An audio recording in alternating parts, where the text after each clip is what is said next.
Salisbury man. Today I'm gonna be explaining different types of strikers again in MMA. Large variety of different types of strikers, some good, some bad, some goofy, some very boring. So yeah, let's get into it. And first, let's start with the Maestro. These are the best and most technical fighters in the UFC, and their striking just looks like art. And their counters and their fight IQ is absolutely insane. And it's like you watch them fight. I understand how this guy does this. These are the types of guys you can take a slow motion video of one of their counters or one of their shots that landed on a opponent. You can put some classical music in the background and upload to like TikTok or YouTube Shorts, and you're gonna get like 300,000 views. It's just like, yeah, these guys are insane.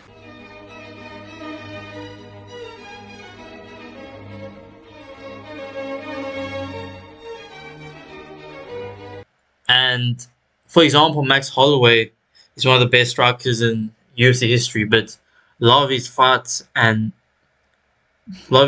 were messy and scrappy, and sometimes um, Max Holloway's technique would be bad.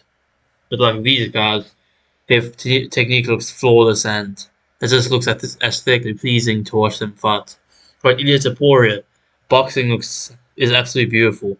The things he does in the octagon, just his like little movements, everything's so smooth. He's doing shoulder roll counters against Josh Emmett. His head movement, his beautiful KOs against people like Jar Herbert and Volkanovski. Even that Damon Jackson KO is absolutely beautiful. Peter Yan, probably the most technical fighter in the UFC. Just the things this guy does in the cage is absolutely insane. The counters he had, and yeah, Melcap, just his footwork and the way he slips shots and counters, and his just movement and his like the way he flows over his shots is just absolutely beautiful. And Islam Makachev can get a little bit messy and stuff, but Dustin Poirier performance, I think he like cemented himself as like a top 5 striker in the UFC in my opinion. Just like he was slipping Poirier's shots and countering his defense as well, his head movement, his footwork. He was making Dustin Poirier look silly in that fight. Dustin Poirier is a great striker. So next, we got the Wildman Kickers. So the Wildman Kickers, we know these guys. They're very explosive. They're normally tall and lanky, and they're very flashy kicks. And they literally throw the kitchen sink at you. They're like so unorthodox, and they're just gonna throw some crazy stuff against you, and it's very scary to fight these guys because you can get KO'd any second. For example, Mauricio Ruffi. Mauricio Ruffi throws more punches than these guys, but Ruffi's kick against Bobby Green is literally insane. Zabit would throw the kitchen sink at you, literally throw 360 head kicks at you in the cage.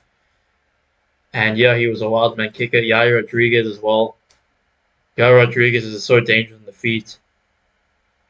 He even made Volkanovski worried in their fight against him until Volkanovski had to become a raptor that fight. And then Michel Pereira. If you never watched Michel Pereira, he's probably like one of the most athletic UFC fighters. He's literally doing backflips into the cage. He's literally doing backflips into the opponent's guards, and like doing like literal kicks off the wall like he's doing parkour or something. And yeah, it's just I don't understand how Michel Pereira. He's so explosive with his kicks, but he's not even the top 15 fighter. Like, how you have such athleticism and you're not even the top 15 fighter? But yeah, very entertaining to watch as well. Great, these guys are crazy kickers. They got the speedsters. Oh, I forgot to put my picture. They got the speedsters. Unfortunately, my picture isn't there, so sorry, guys. These are guys who have very, very fast hands or movement. So, for example, fast hands is Aspinall. Aspinall has the speed of a featherweight. People say Aspinall has the speed of a welterweight. No, Aspinall has the speed of a featherweight. Sean O'Malley. Sean O'Malley has very fast hands. And people have forgotten how good of a striker Sean O'Malley is. They've been playing some disrespect on my boy Sean O'Malley. But Sean O'Malley has really, really fast hands. It's especially an extremely fast 1-2. Manal Cap is probably like the fastest UFC fighter. Obviously, he's a flyweight, but his speed's absolutely insane. His footwork's insane. His punching speed's insane as well. And also, just everything is insane about Manal Cap. His trash talk and his aura is also insane for flyweight. And then Cody Garbrandt also used to have very fast hands, but Cody Garbrandt's a little retarded, so he didn't like actually learn boxing defense, where he had this great gift of speed, but didn't learn boxing defense, and then got KO'd and stuff. Then Loana Kavanagh is a upcoming flyweight prospect. He also has very fast hands as well. And then fast blitzers. For example, Michael Van Page. Michael Van Page could literally be on one side of the octagon and then jump, and he's on the other side of the octagon and hits you for 1-2 and then jumps out. It's like I really want to see JDM versus MVP, because JDM's striking is so good, but MVP just can get in and out of range so fast. Then like made Ian Gary look silly. Ian Gary like probably realized at night that he's not the best striker in the UFC. Ian Gary probably thought he's one of the best strikers in the UFC, but no, he got scored in the feet against MVP. But MVP didn't throw anything, so he lost. So he lost that fight. Tom Aspinall, yeah, Tom Aspinall blitz in and out of range, absolutely insane. Robert Waker also has some pretty good speed, getting in and out of range, and Stephen One Boy Thompson as well. I don't know, guys. It's very hard to make these lists, so I might have forgotten some names. I'm very sorry. Then they got the Pitter Patter Strikers. These are the Busrat brothers. The Busrat brothers. Technical fighters, but just technical fighters according to the hardcore MMA fans in the past, but have the punching power of a 14-year-old girl, unfortunately. Neil Magny as well cannot impose harm to a human being. Chase Hooper. Maybe Chase Hooper's not grown to his physique now, but if you remember Chase Hooper a few fights ago, he pebble punches. Brian Ortega has no explosivity in him. Vegan Ian Gary. Before, Ian Gary was pretty fast and did have some power, but now the power's gone. He's clearly become a vegan and has unfortunately made him a less explosive striker now. Now I think against Carlos Prates, the vegan Ian Gary is going to get exposed. Then Nate Diaz. Was a punching bag his whole career, and also had no power in his hands. And I understand how everyone was glazing Nate Diaz, but Nate Diaz sucks as a fighter. Then Kron Gracie, and like another jiu-jitsu nerd who has no power and stuff. Maybe that's why he does jiu-jitsu. There are also some of the characteristics of a Pitter Patter strikers. They have soft leg kicks. They like to go to beat you by split decision.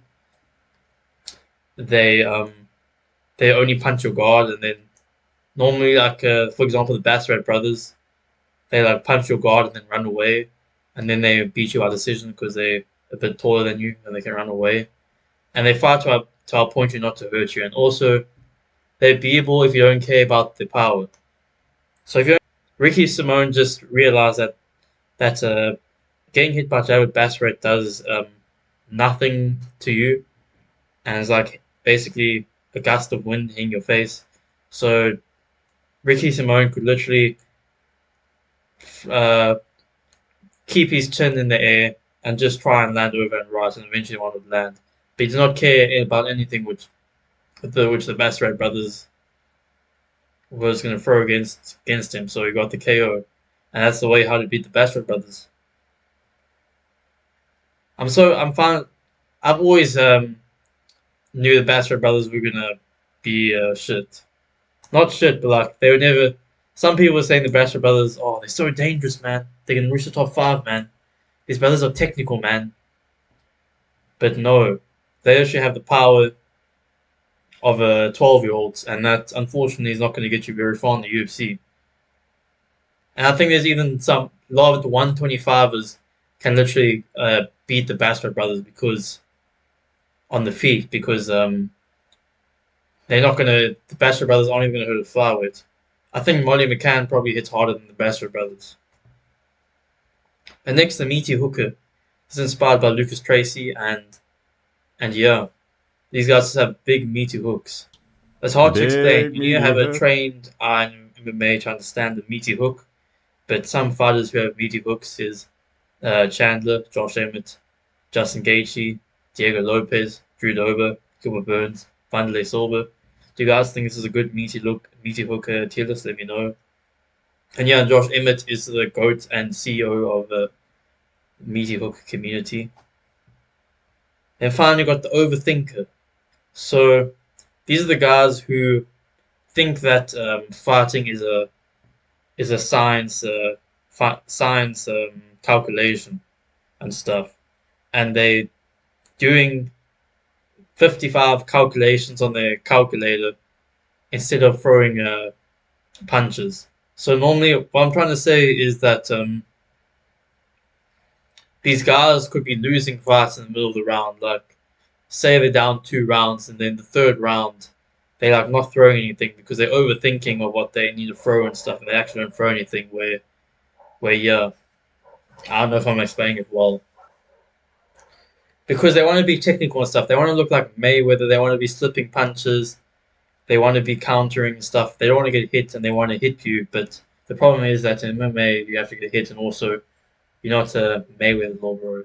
You don't have the talent to ever do the stuff, the crazy stuff Mayweather's doing and stuff. So some of these fighters are too busy thinking about winning the outside foot battle and calculating how many degrees their right toe is towards the outside of the opponent's foot and stuff.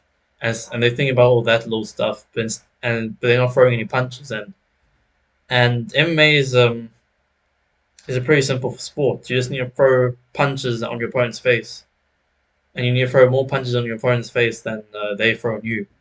But like Corey Sandhagen is dreaming about in his dreams about winning the outside foot battle, and then when he goes in the cage and fights against Umar the Meganadov, he's not throwing anything, and he's literally staring at Umar the Meganadov and waiting to lose.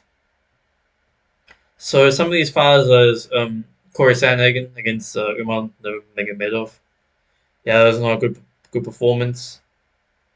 I think Corey's gonna have to dumb down fighting a little bit and stop reading The Art of War and just sometimes in his fights close his eyes and throw a big overhand right like Josh Emmett. They got Darren Tull.